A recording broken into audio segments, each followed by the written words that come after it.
অৰবিন্দ কেজৰিৱালৰ নিৰ্দেশ অনুসৰিহে আসন সন্দৰ্ভত সিদ্ধান্ত ল'ব আপৰ প্ৰাৰ্থীয়ে তেজপুৰত এই ঘোষণা দলীয় প্ৰাৰ্থী ঋষিৰাজ কণ্ডিন্যৰ আন কোনো ৰাজনৈতিক দলৰ কথাত আপে প্ৰাৰ্থিত্বৰ প্ৰত্যাহাৰ নকৰে বুলি স্পষ্ট কৰি দিয়ে নেতাগৰাকীয়ে কংগ্ৰেছে আম আদমি পাৰ্টিক এখন আসন দিবলৈ আগ্ৰহ প্ৰকাশ কৰা সন্দৰ্ভত এনেদৰে প্ৰতিক্ৰিয়া প্ৰকাশ কৰে ঋষিৰাজ কণ্ডিন্যই শোণিতপুৰৰ বিজেপিৰ প্ৰাৰ্থী ৰঞ্জিত দত্ত সন্দৰ্ভতো প্ৰতিক্ৰিয়া ব্যক্ত কৰিলে আপৰ প্ৰাৰ্থীগৰাকীয়ে বিফল সাংসদৰ বিফলতা ঢাকিবলৈ বিফল বিধায়কক প্ৰাৰ্থিত্ব দিয়া বুলি বিজেপিক কটাক্ষ আপৰ নেতাগৰাকীৰ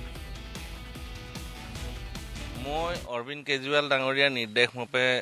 কাম কৰি আছো আৰু ৰাইজে আমাক আদৰি লৈছে যদি অৰবিন্দ কেজৰিৱাল ডাঙৰীয়াই কয় তেতিয়াহ'লে আমি চাৰেণ্ডাৰ কৰিম বেলেগ দলে কিবা কোৱাটোৰ লগত আমাৰ যুক্তি নাই কিহৰ কাৰণে আমাৰ টিকেট ডিক্লেয়াৰ হৈছে দিল্লীৰ পৰা যদি অৰবিন্দ কেজৰিৱাল ডাঙৰীয়াই ভাবে যে আমাৰ কেণ্ডিডেট জিকিব নোৱাৰিব তেতিয়া আমি চাৰেণ্ডাৰ কৰিম আমাক যি নিৰ্দেশ আহিব আমি সেইমতে চলিম আমাৰ ভূপেন বৰাৰ নিৰ্দেশত নহ'ব আমাৰ ইণ্ডিয়া মৰ্চাৰ অংশীদাৰ আম আদমি পাৰ্টিয়ে আমাৰ টিকেট ডিক্লেয়াৰ কৰিছে সেই মিটিঙত আমাৰ সন্দীপ পাঠক ডাঙৰীয়া ৰাজেশ শৰ্মা ডাঙৰীয়া টিকেট ডিক্লেয়াৰ কৰিছে গতিকে আমি সেই হিচাপেহে আগবাঢ়িম আমাক আমাৰ দলৰ নিৰ্দেশটোৱেহে কামত দিব বেলেগ দলৰ নিৰ্দেশত আমি কাম নকৰিম বিজেপিয়ে যিগৰাকী প্ৰাৰ্থী দিছে তেওঁলোকৰ এগৰাকী বিফল সাংসদৰ বিফলতা ঢাকিবলৈ এখন নতুন মুখ আনিছে ৰঞ্জিত দত্ত ডাঙৰীয়া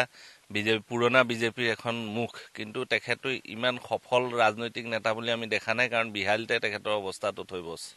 আৰু যিহেতু সন্মুখত আহিছে বিফল সাংসদৰ ঢাকিবলৈ বিফল এম এল এক লৈ অহাৰ নিচিনা এটা কথা হৈছে